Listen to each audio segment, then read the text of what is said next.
Alô, bom dia. Bom dia. Os autores já se encontram? O Júlio Henrique está aí, né? Oi, Noval. Tudo bom, Noval? Tudo bom, professor? Bom dia, professor Rodolfo. Bom dia a todos os professores presentes na sala.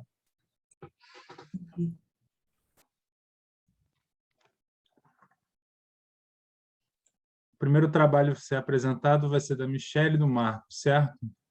Oi, Júlio Henrique, tudo bom? Bom dia, tudo bem? Um abraço a todos. Marcos, tudo bom, professor? Você me escuta?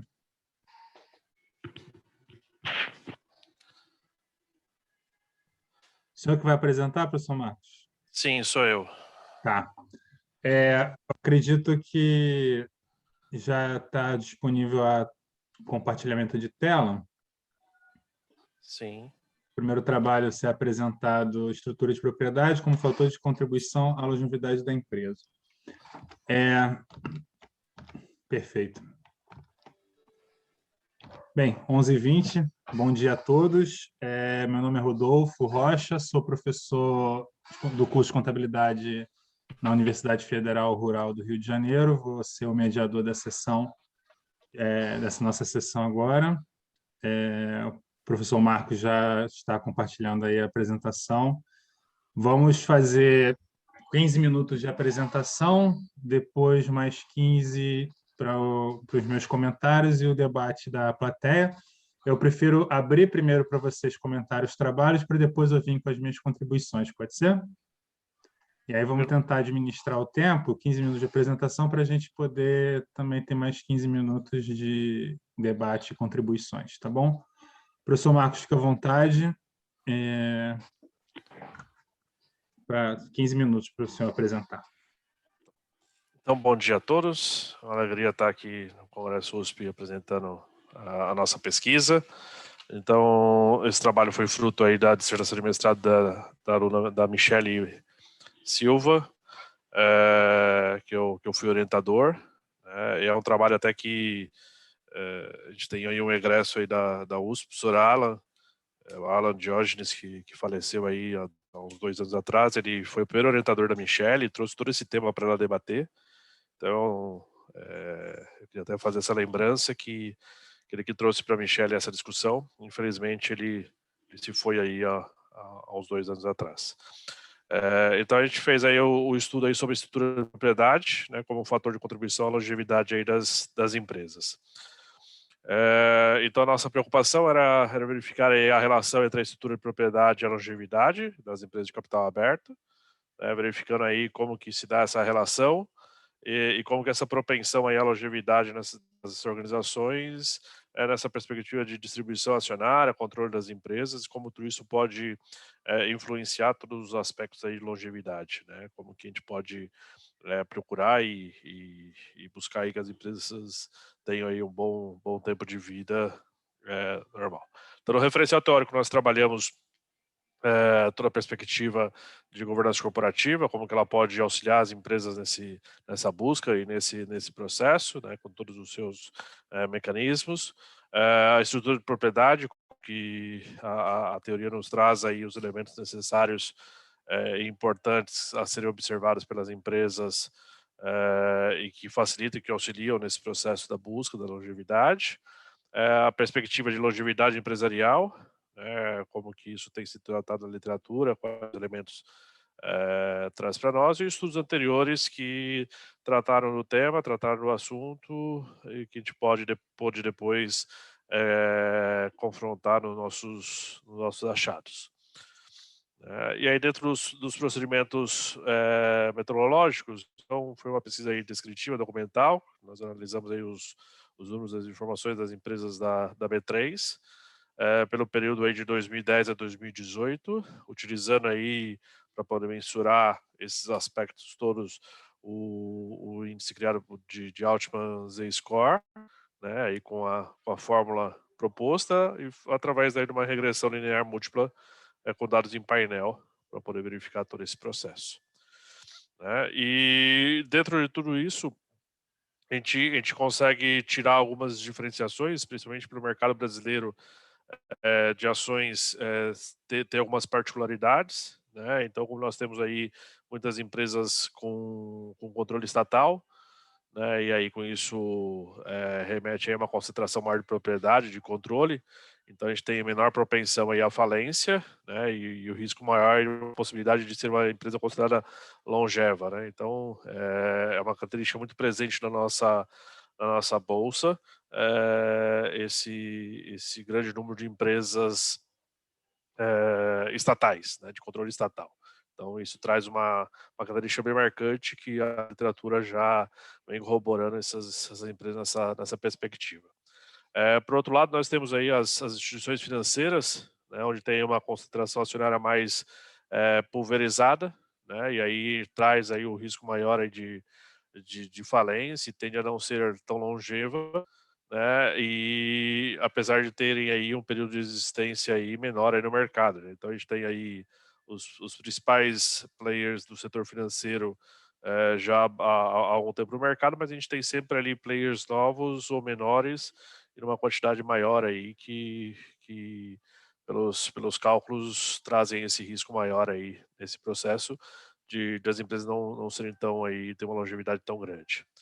E aí, verificando as empresas que são consideradas aí familiares, a gente tem aí uma propensão aí a mais longevidade e mais duração no mercado, né? Mesmo tendo aí apresentado o risco de falência aí dentro dos cálculos, dos estudos, né? Então a gente consegue concluir aí que a estrutura de propriedade de empresas familiares não favorece a longevidade, né? Então ela pode proporcionar aí pelos indicadores ter um risco maior aí de falência, né? Mesmo tendo aí uma duração grande aí, como a gente percebe dentro desse processo, né? Então nessa pesquisa a gente procurou, né, na dissertação, claro, tá bem maior aí todo o estudo, aqui a gente fez um recorte aqui para o trabalho, para poder mostrar essas características principais, né? Então, o nosso bolsa de valores ficou bem claro, ela tem uma característica diferente dos estudos anteriores que a gente vê fora do Brasil, né? Principalmente pelo controle estatal aí ser presente numa quantidade grande de empresas nesse período que nós investigamos, né? Então isso traz uma perspectiva diferente, né? E aí é o que a gente encontrou aí de estudos. Então, Rodolfo, era o que a gente tinha para apresentar. Perfeito, muito obrigado, professor Marcos. Eu vou abrir para que, caso alguém queira fazer algum comentário, por favor, abra o microfone para a gente poder interagir.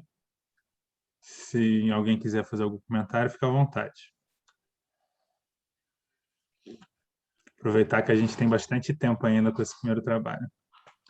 Júlia, você quer fazer algum comentário sobre o trabalho apresentado? Sim, uma consideração rápida aqui, né? Cumprimentar a todos aí, né? Agradecer, parabenizar o professor Marcos e a Michele pelo trabalho. Eu li o trabalho de vocês, estudei ele, achei muito interessante, né? Proposta muito interessante, tem muito futuro, né? Um detalhe, eu até estava discutindo uma sessão anterior, o Álvaro, o Edilson estava lá na outra sessão, a gente estava discutindo sobre aspectos de governança corporativa, né? Eu vi que o professor Marcos utilizou no modelo aqui econométrico dele uma variável só para captar novo mercado. Eu também fiz isso na minha pesquisa, que eu vou demonstrar depois. Eu fiz exatamente isso também. A gente vê que tem muita discussão. Eu estou vendo que antigamente tinha os trabalhos que diferenciavam, né? Nível 1, nível 2, novo mercado, etc. e tal. Agora, parece que o pessoal já está indo muito, está construindo um score de governança, né, conforme informações específicas, conselho de administração, remuneração de gestor, etc., rotatividade, gênero, enfim, né? Parece que as diferenças entre níveis, a não ser no novo mercado, as diferenças entre outros níveis já não são tão relevantes. Então, assim, porque no meu trabalho, quando eu fui desenvolver ele, colocar só dummy para novo mercado, eu fiquei pensando, será que efetuou dessa forma ou não, porque desse jeito eu não tinha visto o trabalho ainda. Como eu falei, eu vi os scores de governança, isso aí tem vários trabalhos, mas puxando efeito só de novo mercado eu ainda não tinha visto. Então, assim, eu fiquei feliz de ver essa ideia também no trabalho do professor Marcos aqui, que também usa essa ideia aqui, captando o efeito só do novo mercado, né? E é como eu comentei com o pessoal aí mais cedo, o novo mercado, há 10 anos atrás, ele era um diferencial. Hoje parece que é necessidade. Há 10 anos atrás era um selo de qualidade que todo mundo queria. Hoje é meio que uma necessidade que o mercado exige. Quem faz IPO já está no novo mercado, enfim. E você tem um grande problema que muitas empresas têm melhores práticas de governança sem adotarem entrarem no novo mercado ou nos indicadores de governança da bolsa, né? Porque é opcional, né? As empresas vão lá e solicitam para participar disso. E aí você tem empresas fora que, às vezes, por um detalhe que tenha no novo mercado ou em qualquer outros índices, ela não é interessante para o negócio dela, para o exercício dela, ela acaba ficando fora disso, né? Então esse é um complicador, né? Se fosse algo que fosse escolhido pela bolsa, como por exemplo Ibovespa é formado lá, a bolsa tem lá o critério para colocar as empresas dentro do Ibovespa. Se os índices de governança tiverem uma coisa semelhante, ou seja, fosse uma atribuição dada por alguém, a gente poderia até ter um diferencial até maior dentro dessas pesquisas, né? Mas como é algo voluntário, e aí você tem empresas fora que fazem a opção de ficar e tem governança muitas vezes até melhor do que as que estão dentro, aí você acaba tendo essa dificuldade de utilizar de segregar por esse item, né? É verdade, essa limitação aí de pesquisa a gente sempre vai ter, e eu acho que a gente conseguiria dirimir construindo esses scores, né? A questão é que eu, nas minhas pesquisas particularmente, não fiz isso ainda. Eu li nas outras pesquisas publicadas, mas imagino que dá muito trabalho, imagino que dá trabalho, né? Mas poderia A ser gente uma acaba ideia para a tendo que usar gente. proxies, né? Acaba que tem que usar um proxy que às vezes não são tão perfeitas, né?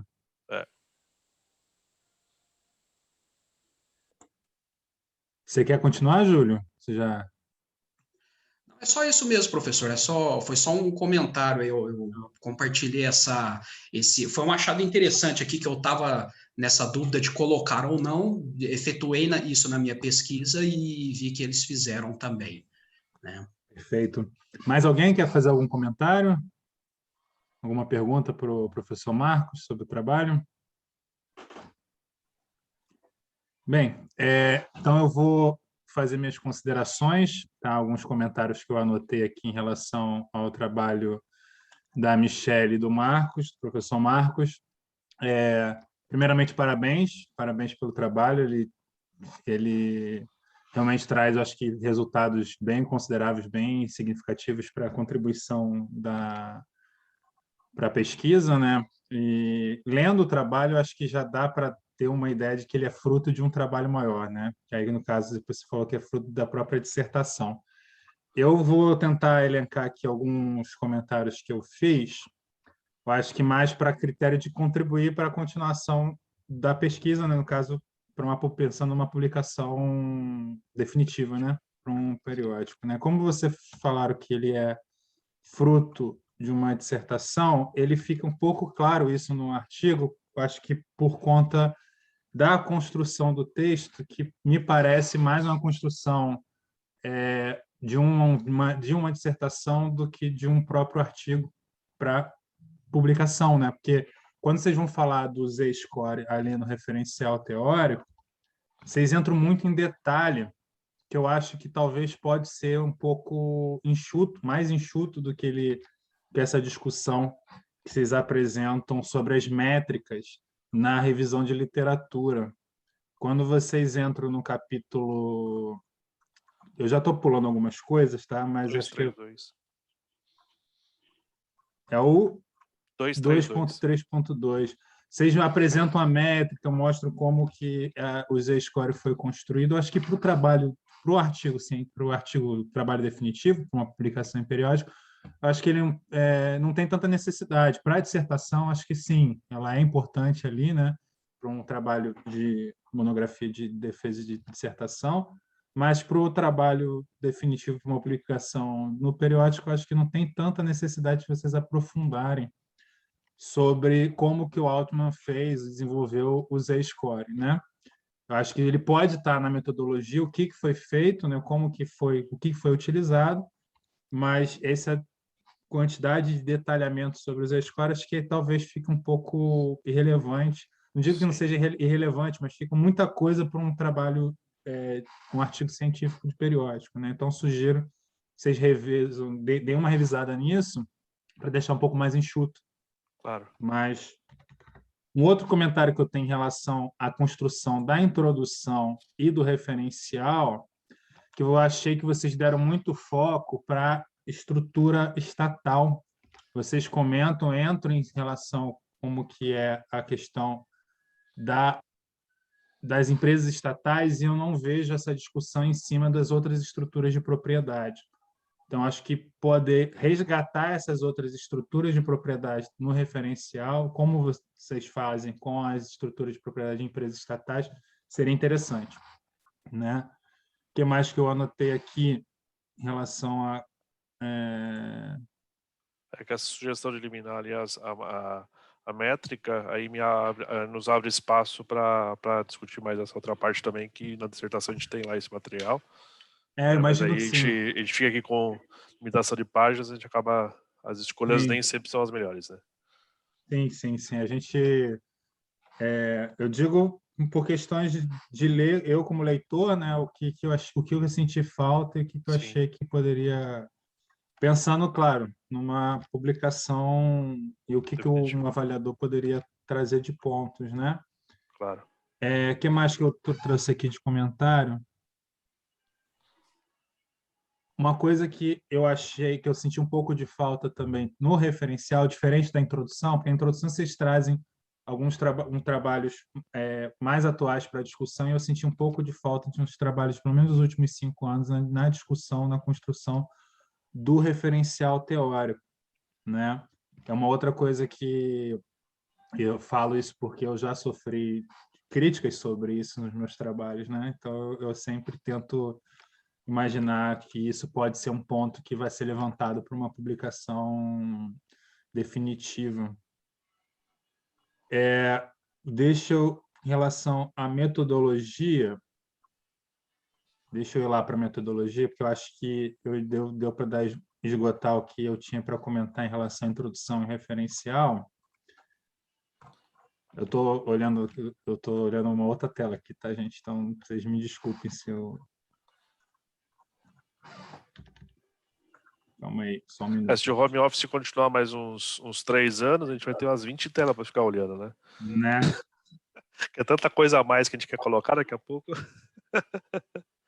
Eu vou questão de... Assim, na metodologia, vocês falam que usaram da regressão múltipla em dados em painel. Depois fica claro que vocês usaram pools, né? Dentro das análises, certo? Sim. Eu estou enganado. Sim. Né? Com Não efeitos é o meu fixos forte quant, mas é isso mesmo. para efeitos fixos de tempo e empresa, né? Isso. E eu acho interessante vocês trazerem para a metodologia qual foi o modelo adotado, se foi pools, efeitos fixos ou efeitos variados. Normalmente a gente faz testes para ver qual é um dos melhores modelos, mas também adotar um deles de uma maneira definir sem precisar dos testes, acho que também é válido, né? Então acho que trazer para a metodologia o modelo que vocês utilizaram, né? Se foi pools, efeitos fixos ou efeitos variados, mas o porquê que vocês estão adotando o modelo pools, né? Que acontece que assim é interessante porque o pools ele mesmo em dados empilhados, por ser dados empilhados, ele não diferencia as empresas, os dados da mesma empresa com ela mesma, né? Ela vê que cada observação é uma empresa diferente, mas como vocês adotaram efeitos fixos para a empresa ou foi para setor? Agora Deixa eu olhar aqui, porque essa... Agora eu não estou me recordando, mas eu sei que vocês usaram efeitos fixos para tempo e eu não sei se foi para setor ou para empresa.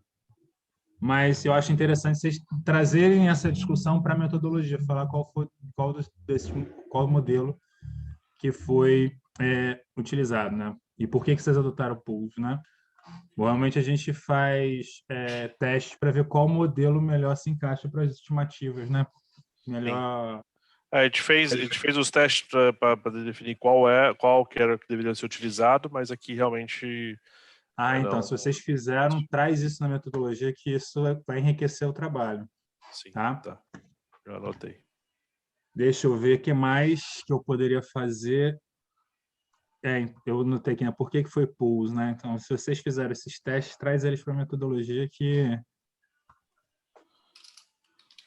O que mais? Quanto às variáveis, eu acho que como eu falei, né, o Z-score pode estar de maneira reduzida ali, mais sucinta, só falar que foi adotado e quais são, talvez, os critérios que eles utilizam, né? Para mim foi ótimo, porque eu não conhecia os Z-scores e deu para entender bastante como é que é a metodologia do Altman, né? Mas para questão de artigo... O congresso fica interessante, mas depois do artigo definitivo já fica algo que vai ser batido feio. O que mais que eu poderia falar? Quanto... em relação às variáveis, eu notei aqui... Não, calma aí, agora eu me perdi, gente. É tanto que eu estou no PDF. Só uma dúvida, a longevidade, esse Z-score, na hora que vocês montam a regressão ali como variável dependente, ela é um índice, né? Se ela é ideal ou não ideal é um outro critério, mas vocês não classificam, tipo, é um índice que vai ficar ali de maneira, uma variável contínua. É o índice que vai ficar posto ali e ok. Tá. O que mais?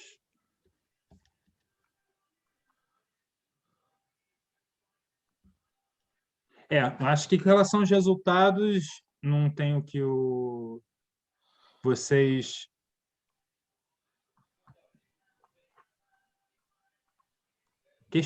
Uma dúvida aqui.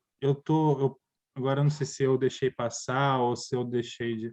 As questões dos testes, dos pressupostos da regressão, não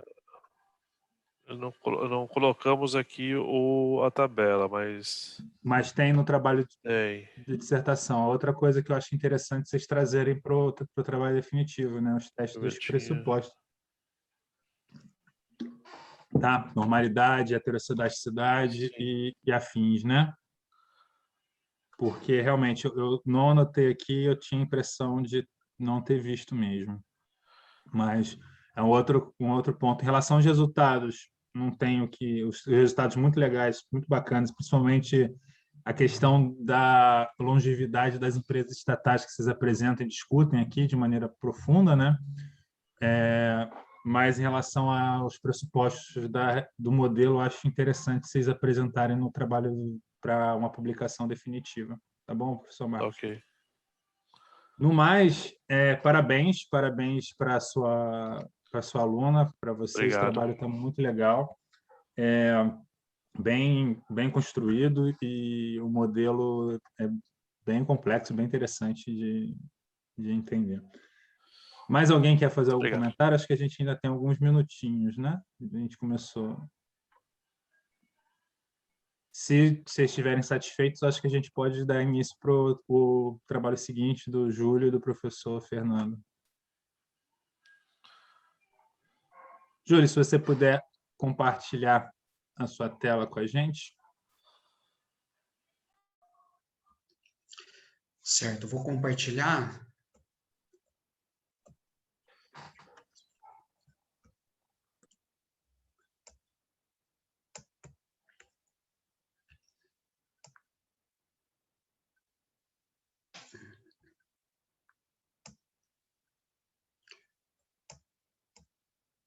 Tudo ok? Chegou aí? Tá tudo ótimo. Pode ficar à vontade. Querem que eu comece? Posso começar? Bom, pessoal, um abraço a todos aí. Bom dia. Eu sou o Júlio Henrique, sou aluno do doutorado da FUCAP, professor Fernando Caio, que me deu uma ajuda aí na revisão final do trabalho, né? Aquela revisão criteriosa de avaliador, né? Então, a gente está com um estudo aí voltado para ativos intangíveis e estrutura de propriedades, né? É um estudo voltado aí no mercado brasileiro, né? Nos inquietou a respeito desse estudo, porque em estudos anteriores que eu fiz na época do mestrado, enfim, eu estava indo muito para a área de ativos intangíveis, né? E a gente estava percebendo uma relação forte de ativos intangíveis com capital próprio. E a gente tem essa impressão, parece que isso ainda é pouco estudado, pouco discutido. Claro, tem muito trabalho de ativo intangível, também muito trabalho de governança corporativa, mas trabalhos que enfocam diretamente as duas coisas parece que ainda são poucos. Há trabalhos que têm digamos assim, um relacionamento breve ali dentro do modelo econométrico, trabalho de governança que utiliza a variável market to book, enfim, mas esse estudo diretamente a gente ainda não tem encontrado, né? Então, a concepção se deu da seguinte maneira, a gente descobriu aí evidências empíricas, tudo isso aí está citado no trabalho, né? Aqui eu tive que otimizar a apresentação. A gente tem essas constatações de que as empresas intangível intensivas, empresas que têm muito ativo intangível, que têm a maior parte do seu mercado baseado em ativo intangível, essas empresas são mais financiadas por capital próprio, porque ativo intangível, não, dada a sua singularidade, não representa garantia de dívidas, enfim. O mercado brasileiro tem uma característica de grande concentração de capital, e a estrutura de propriedade, as literaturas demonstram, as evidências empíricas demonstram que ela pode exercer influência no valor de mercado da empresa, impactando positivamente ou negativamente, através dos efeitos entrincheiramento e efeito incentivo. Então, essas constatações fez surgir a lacuna de pesquisa. Então, a gente quer descobrir, a gente quer pesquisar, existe relação entre estrutura de propriedade e ativos intangíveis? Então, o objetivo foi analisar as influências da estrutura de propriedade no nível de intangibilidade das empresas. A gente justifica o trabalho considerando a intersecção entre essas duas áreas, né, que provê aí discussões, ampliação da literatura, certo? Justificando também a questão da lacuna, esse tema diretamente falando, nós não encontramos trabalhos no Brasil, mesmo internacionalmente, foram apenas 2 trabalhos, 2 autores que estão brevemente citados no referencial, que são autores que não estudaram isso diretamente, mas apenas eles fizeram breves discussões a respeito disso, algum comentário nos seus trabalhos, né? Então, bom, ativos intangíveis, a gente bem sabe, proporciona vantagem competitiva, retorno anormal, potencial aí de aumentar o valor de mercado, isso é constatado por diversas pesquisas que estão descritas no trabalho, certo? O investimento nos ativos intangíveis e a sua influência sobre o desempenho, ele é condicionado a questões econômicas, particularidades de empresas, particularidades de setores e até de países. Países com maior desenvolvimento econômico, que tem um mercado de capitais mais forte, tende a favorecer mais ativos intangíveis, né? E também a questão setorial, conforme dinâmicas de setores, tem setor que tem mais pesquisa e desenvolvimento, outro nem tanto. E uma grande relação aí de mercado de capitais, né, com o mercado de capitais, fazendo com que a intangibilidade das empresas oscile conforme os ciclos econômicos e volatilidade do mercado. Lá no nosso referencial teórico, a gente discute que o Felton e Olson, eles comentam que o valor de ativo intangível, muitas vezes, é fortemente baseado em expectativas. Então, tem muito a ver com a expectativa do mercado. E aí, brevemente, a parte de estrutura de propriedade, nós fizemos aí um resumo em grandes autores seminais, né? Claro que tem vários outros, esses aí são alguns, provavelmente os mais citados, alguns dos mais citados nas literaturas. A gente percebe que lá inicialmente, desde o Berlin até o Jensen e McLean, existia uma certa defesa da concentração de propriedade, né? Aquela questão de melhorar, reduzir custo de agência, melhorar a simetria informacional, né? Porque você conseguiria controlar de modo mais fácil o gestor, gerenciar melhor o gestor e defender o interesse de minoritários. A partir de então, de Densets e Lane para cá, Laporta, Classins, enfim, já começou a discutir um pouco mais essa questão da distribuição de controle, muito provavelmente também atrelado ao desenvolvimento do mercado de capitais no mundo inteiro, né? Então, já começou a ter essa visão voltada aí para distribuição, né, de propriedades. Por exemplo, Laporta, ele fala assim que a dispersão é uma característica principalmente de mercado anglo-saxão. Então, quando a gente fala que o Brasil é um mercado concentrado, isso é concentrado em todo o mercado emergente, tirando o mundo anglo-saxão, inclusive em alguns países desenvolvidos europeus, né? O Classins colocou essa questão do efeito incentivo e efeito entrincheiramento. Então, o efeito incentivo, ele fala o seguinte: à medida que aumenta o direito sobre fluxo de caixa, que é a concentração de propriedade, o valor de mercado da firma ele tende a aumentar por essa questão da, digamos assim, a pessoa que controla, que detém maior posse de direito de propriedade, ela poderia fazer uma gestão, um controle melhor sobre gestores, enfim. Só que tem um efeito entrincheiramento que é o seguinte: quando acontece a concentração de controle, né? A concentração de controle já vai impactar negativamente no valor de mercado da empresa. O mercado já não gosta de concentração de controle, porque os autores eles enfatizam duas coisas: uma coisa é propriedade, outra coisa é controle, né? Então, assim, para nós aqui no Brasil, famosas ações PN-ON, né? E a gente foi formulando as hipóteses conforme várias evidências empíricas que estão descritas no trabalho, né? Então, a gente foi tirando essas deduções e chegamos no seguinte: H1, a concentração de propriedade tem relação positiva com a intangibilidade. A gente espera que tenha uma relação positiva, valoriza o valor de mercado da empresa, o valor das ações, né? O mercado percebe isso de um modo interessante, inclusive isso faz uma aderência lá ao Jensen e McLean, que falavam dessa concentração. E depois a hipótese H2, que já fala da concentração de controle, que tem uma relação negativa com a intangibilidade da firma. A gente espera que concentração de controle não seja bem percebida pelo mercado, o mercado não gosta, né? E isso vai impactar no valor de mercado da firma, reduzindo a sua intangibilidade. O estudo é exploratório descritivo, pegamos o período de 2014 a 2019, com uma amostra final de 92 empresas. Inicialmente, nós pegamos o índice Brasil Amplo da B3, né? Esse trabalho não está finalizado, eu pretendo aumentar a amostra para todas as empresas na Bolsa, né? Mas, por enquanto, a gente está aqui com 92, né? Efetuamos as exclusões que são normalmente efetuadas nas pesquisas, instituições financeiras, os omissos, enfim. As variáveis utilizadas, são todas essas aí, né? As independentes, que são o direito sobre fluxo de caixa e voto, propriedade e controle, e também uma variável dos 3 principais acionistas. As variáveis de controle são aquelas comumente utilizadas na literatura. Como eu comentei anteriormente, para a governança corporativa, optei por pegar apenas uma DAME, somente para novo mercado. Inclusive, tem trabalhos que nós também citamos no referencial, na metodologia, tem 2 pesquisas que falam que as diferenças entre nível 1 e nível 2 não são associadas a valor. Então, a gente optou só por capital novo mercado.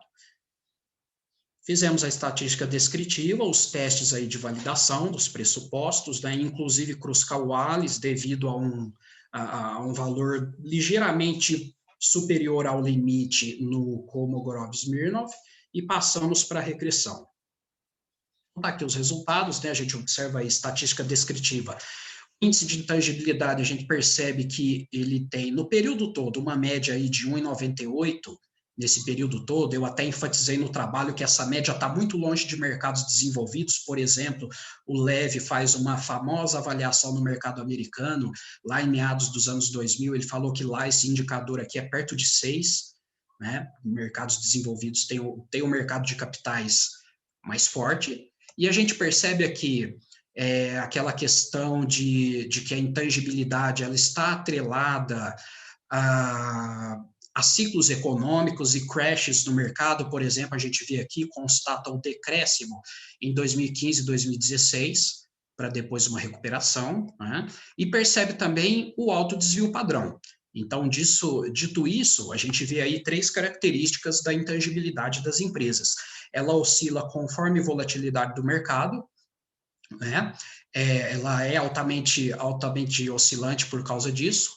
A média, normalmente, para o Brasil, está longe em termos de mercados desenvolvidos, se a gente comparar, certo?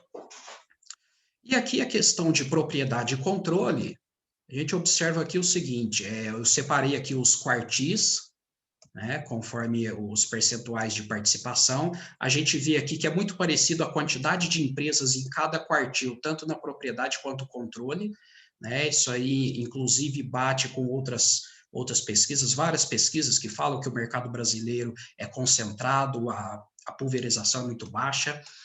E a média de intangibilidade, conforme cada um, a gente vai perceber o seguinte, bom, aqui no controle, está muito claro que a média de intangibilidade, ela cai conforme aumenta a concentração de controle. Então, participação abaixo de 17%, você tem uma intangibilidade de 2,5%. O valor de mercado é 2 vezes e meia o tamanho do valor contábil, digamos assim.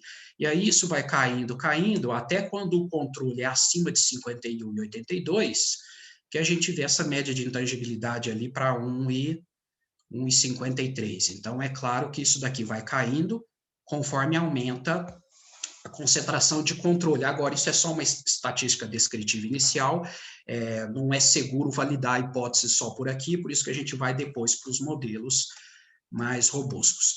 Na propriedade, tirando o Q1, tirando esse primeiro quartil, do Q2 em diante, a gente percebe o aumento da intangibilidade, conforme aumenta a propriedade, o que também nos leva a perceber que bate com a literatura. O maior valor aqui para Q1 pode ser, isso gera alguns cuidados na interpretação, pode ser proveniente ao alto desvio padrão, foi o maior desvio padrão de todos os outros clusters, né? Foi o maior desvio padrão. É possível que tenha empresa ali dentro, uma ou outra empresa ali influenciando esses valores, né? Para cima, enfim, a gente pode ver ali que o coeficiente de variação foi bem maior, né? E os testes de validação dos pressupostos. O teste VIF, a gente optou por colocar os resultados de todas as variáveis, né, diferentemente de muitas pesquisas que o pessoal coloca VIF menor que 10. E legal, a gente optou por abrir, por quê? Porque as variáveis de propriedade e controle, elas podem gerar um incômodo inicial, porque é normal que elas tenham correlação entre si. Então, a gente optou por fazer essa abertura.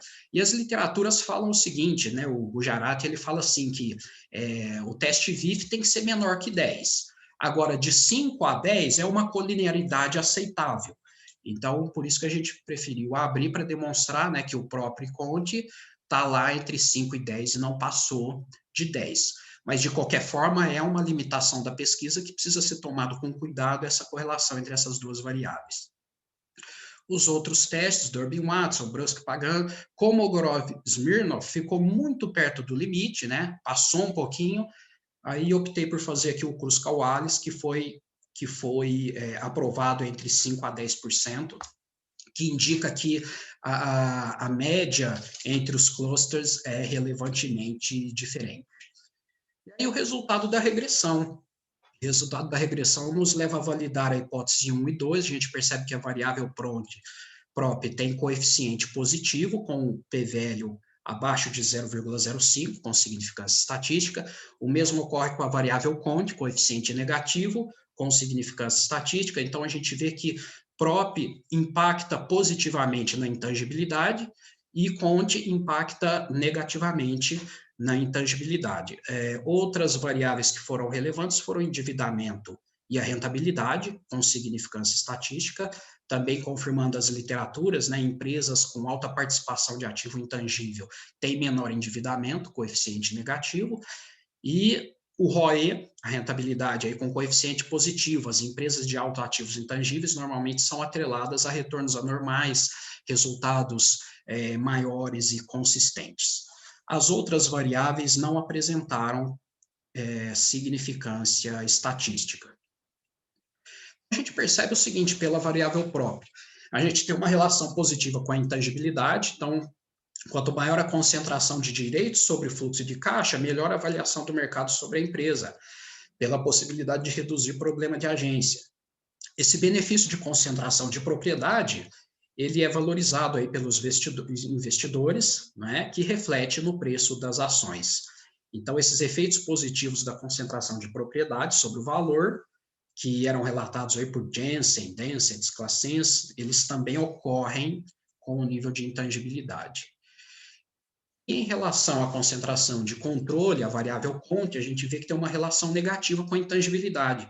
Então, o excesso de votos nas mãos do acionista controlador pode denotar expropriação de minoritários. Isso conduz à má percepção do mercado sobre a empresa, o que impacta na sua intangibilidade. Inclusive, já relatava Laporta, né, ele defende que as estruturas dissipadas são benéficas por diminuir a possibilidade de expropriação, principalmente nos países com fraca proteção legal. E os resultados aproximam-se a constatações de que quanto maior a concentração de controle, menor o valor de mercado, corroborando todos esses autores. E aí a gente tem como contribuição as variáveis representativas aí de estrutura de propriedade, elas apresentaram uma maior relevância estatística em relação a outras variáveis, né? Então, isso daí isso contribui com as discussões, né, muitas discussões acadêmicas que já estão pesquisando a respeito de o quanto as informações contábeis impactam no preço das ações. Por exemplo, o Lev, que eu cito no trabalho, ele fala que o R2 entre informação contábil e preço da ação, isso aí está caindo cada vez mais e constantemente, e cai até hoje.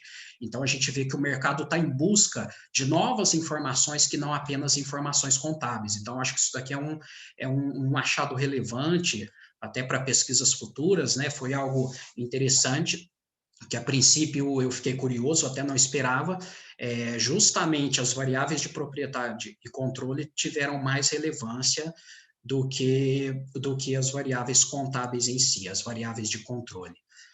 E o trabalho a gente tem essa proposta de inovação no sentido de explorar a intersecção entre essas duas áreas, né, ativos intangíveis, estrutura de propriedade, mesmo que sendo ainda uma primeira abordagem, a gente pretende aprofundar, continuar com essa pesquisa, né, e proporcionar aí novas evidências e discussões para ampliação da literatura. Então, é isso aí. Disposição aí para todos, professor Rodolfo. Obrigado, Júlio. Eu vou abrir para comentários. Se alguém tiver alguma pergunta, algum comentário ou contribuição para fazer pelo trabalho do Júlio, fique à vontade. Bom dia a todos. Vocês estão me ouvindo? Sim. Sim, eu não vou aparecer porque eu estou cozinhando nesse momento. Mas meu nome é Isaac, eu sou professor do IFCE e eu estudo propriedade, inclusive minha tese foi sobre esse assunto. Eu tenho só algumas considerações rápidas que eu acho interessante. Marcos, não é isso? Não, é Júlio. Sobre o excesso de controle. Ele não foi colocado nessa pesquisa, não é isso? A diferença entre direitos de volta e de fluxo de caixa.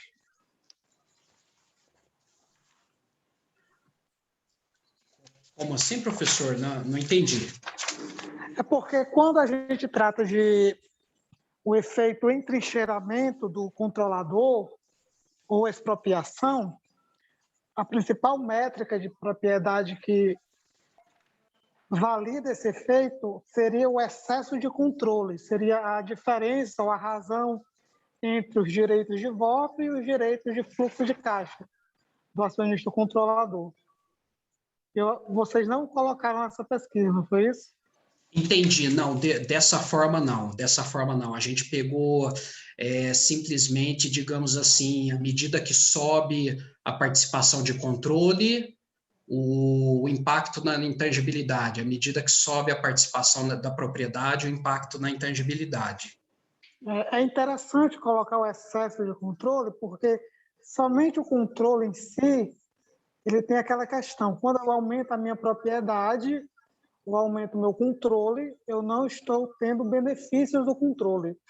Então, a principal proxy para benefício privado do controle com relação à propriedade seria esse excesso de controle, a diferença entre direitos de voto e direitos a fluxo de caixa. Inclusive, eu queria até assim, uma sugestão que vocês poderiam fazer, mesmo você falando que o VIF não mostrou uma multicolunariedade, talvez se você verificasse a correlação entre as duas variáveis, seria uma colunariedade bivariável, seria alto, seria talvez por 7,8. Então, seria interessante vocês rodarem em duas regressões separadas. Uma para os direitos de voto, ações ordinárias, e outra para direitos de fluxo de caixa, as ações totais. São essas duas considerações que eu acho interessante, que poderiam melhorar aí os resultados de vocês. E uma outra questão teórica é que vocês utilizaram como intangibilidade o mark to book. Não foi isso? Isso. Existem várias pesquisas que utilizam essa proxy como valor e também fazem essa relação do valor com a propriedade utilizando o mark to book. Então, é interessante que vocês falem também dessas pesquisas que já trataram sobre a relação de mark to book e propriedade, utilizando o mark to book não como uma proxy para intangibilidade, mas como uma proxy de valor. Tá bom? Eu agradeço aí o tempo que vocês me deram para... Espero que ajude vocês a melhorar o trabalho. Com certeza, obrigado. Eu que agradeço aí todas as considerações. Anotei aqui, né, duas regressões separadas, né, essa possibilidade. Sobre a variável mark to book, realmente, assim, isso tem nos gerado discussões. Eu tenho visto, sim, ela como se fosse uma variável de controle, né, inclusa nos trabalhos de governança, que a gente ainda não viu de modo tão enfático a relação direta entre intangibilidade e governança, ativo intangível e governança. Parece que a gente ainda não vê isso, ou em pouquíssimos estudos, de um modo tão enfático. E existem outras variáveis para captar o efeito de intangibilidade, que eu tenho, inclusive eu estou me aprofundando nessas pesquisas, eu estou buscando também outras variáveis, que não apenas essa divisão aí do PL a mercado e o PL a contábil, né? Agora, tem pesquisas, por exemplo, aí eu citei o Caio e Famar, né? Inclusive o professor Famar foi meu orientador no mestrado, eles andavam utilizando bastante como índice de intangibilidade, praticamente o índice market to book, mas uma consideração interessante aí, eu tenho buscado, sim, outras possibilidades para captar efeito de intangibilidade, gastos com pesquisa e desenvolvimento, intangível no balanço, enfim. A gente optou pelo market to book, né, digamos, porque a gente queria captar a percepção do mercado, né, a reação do mercado. Mas, enfim, eu agradeço muito o Isaac, né, agradeço muito pelas considerações aí, anotei aqui. Obrigado. Obrigado, Isaac. Mais alguém quer fazer algum comentário para o Júlio? Alguma contribuição ou pergunta? Bem, então eu vou fazer as minhas considerações. Primeiramente, parabéns, Júlio. Desculpa, esse trabalho é de doutorado, certo? Do seu doutoramento. Sim, na verdade é o seguinte, eu estou doutorado, né, mas esse é um projeto meu, não é dissertação, nem tese. Não é tese. É uma pesquisa que eu estou desenvolvendo. Eu estou construindo um caminho de pesquisas para chegar na tese. Eu tenho várias ideias de ativos intangíveis para desenvolver. Esse aqui foi o primeiro trabalho que eu fiz no doutorado. Então, é um trabalho que está em construção, e é isso que realmente ele me parece. Porque, assim, o que ele me trouxe foi bastante dúvidas, né? Dúvidas, assim, questionamentos sobre... Eu achei o seu modelo ótimo em relação à construção do modelo. A questão eu fiz algumas anotações aqui, como você está fazendo um trabalho, e você já me falou que você está procurando outras variáveis, outros testes, e é realmente isso que eu trouxe, né? Algumas questões de vocês tentarem outras coisas para ver se melhora ou não, e se vocês encontram essa relação ainda, com relação à concentração de controle e propriedade com intangibilidade. Uma das coisas que você eu até levantei aqui que você acabou de falar, foi que vocês estão procurando outras variáveis para medir intangibilidade, né? O próprio ativo intangível sobre o ativo total é uma das minhas sugestões que eu ia fazer, para ver se vocês realmente encontram, continuam encontrando essa relação. Porque quando você está usando o Mark2Book, tem muita coisa envolvida, né? Aí que talvez não só a intangibilidade. Então, uma das sugestões que eu levantei aqui é tentar trazer algumas variáveis de controle para isolar essas outras características da empresa que podem estar envolvendo o Mark2Book. Por exemplo, o grau de conservadorismo da empresa, né? Vocês tentarem usar como variável de controle o grau de conservadorismo, porque pode afetar a questão da intangibilidade aí, né? A diferença entre o valor de mercado e o valor contábil do PL, né? Outra coisa, a questão, vocês usam um log, a questão do crescimento, mas como variável de controle, mas uma outra sugestão que eu trouxe aqui de variável que vocês poderiam tentar é o próprio Mark2Book do ativo, né? Para ver se também isolar essas características, para ver se continua, tentar fazer o máximo possível que a sua variável dependente, esse Mark2Book do valor de mercado e o valor do PL contábil, esteja realmente refletindo a intangibilidade, tentar isolar essas outras características, né? Como sugestão, eu tento trazer algumas variáveis de controle aí que você pode colocar no modelo. Quanto ao tamanho, você colocou ali o log natural da receita, eu costumo utilizar o log natural do total do ativo, né? Para mensurar tamanho, talvez pode ser uma outra coisa que vocês não acharam relação, né? Mas aí também uma outra coisa em relação uma outra variável de controle que vocês podem testar, né? O que mais que eu trouxe aqui? Eu fiz umas anotações aqui. Fazer um teste, vocês poderiam tentar fazer também um teste de especificação do modelo, né? Um teste reset, para ver se realmente está conseguindo captar essa intangibilidade na sua variável dependente, né? Porque uma coisa que me deixa meio em dúvida se vocês realmente estão captando intangibilidade ou se vocês estão mirando intangibilidade e captando outra coisa que não o próprio valor de mercado das empresas, né?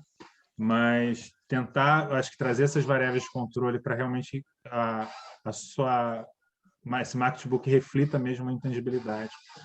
O que mais que eu posso tentar trazer? Vocês não usam efeitos fixos por empresa, né? Eu acho que poderia ser interessante, porque você vai conseguir diferenciar. Você perde a dummy ali da governança, mas eu acho que vai contribuir mais para você diferenciar, captar características da empresa do que só a dummy de governança corporativa, né? Então, mesmo que vocês estão usando pools, né? Que ficou uma outra coisa que eu fiz essa sugestão no trabalho do professor Marcos. Eu acho que seria interessante você trazer para a metodologia quais são os efeitos, qual é o modelo que você está utilizando, né? Mesmo que eu normalmente faço os testes para ver quais são as melhores especificações do modelo, mas não acho que é necessário. Tipo, se você adotar e se a literatura diz que o melhor modelo para esse tipo de relação que você está querendo trazer é o Pulled, né? Não tem problema, mas acho que trazer isso para a metodologia é interessante. Mas eu sugeriria usar efeitos fixos para a empresa para tentar captar as características dela, né? O que mais? Assim, você está dando essa apresentação, vai lá na hipótese, que é alguma coisa que me pegou na questão da hipótese. Mas isso é mais uma questão, tipo, a hipótese eu acho que está ok, essa é mais a questão da formulação da hipótese, né? Que você na própria H1 fala concentração de propriedade tem relação positiva. Esse é o resultado esperado, né? Mas acho que a construção da hipótese, quando a gente está trabalhando, eu acredito que a relação pode ser bicaudal, a concentração de propriedade tem relação com a intangibilidade da firma. Você realmente não sabe, o resultado esperado é uma relação positiva. Mas é só uma questão de formulação, né? Mesma coisa para H2, que aí o resultado esperado é que a relação seja positiva. Do jeito que você coloca, acho que, ao meu ver, o jeito que você coloca a hipótese aí, parece que ela é monocaudal só para direita, né? Mas isso é mais uma questão de construção. O que mais? No mais, eu gostei muito de vocês separarem ali na relação de... nas estatísticas descritivas os quartis, porque realmente você consegue ver, pelo menos, a mudança, né, da concentração de propriedade e de controle e a própria intangibilidade, o valor de mercado ali, né? Como que o mercado reage em relação a isso. E, claro, vocês vão mostrar isso nos seus testes estatísticos mais robustos, mas visualmente ficou muito legal, né? Deixa eu só dar uma olhada se eu fiz algum outro comentário no trabalho. Só para ver se eu não estou deixando passar nada. Porque eu anotei bastante coisa aqui na minha agenda, mas eu quero ver se eu não anotei nada no trabalho. Eu acabei... Assim que é bom. Oi, perdão? Assim que é bom, estava brincando, né? Assim que é Sim. Não, eu espero que, assim, eu sei que é um trabalho que está em construção, o teu modelo, eu acho que ele está ok, tipo, vocês apresentaram todos os pressupostos, fizeram tudo certinho, é mais uma questão de como o trabalho está em construção, talvez tentar outras oportunidades aí de ver se realmente continua dando relação, né?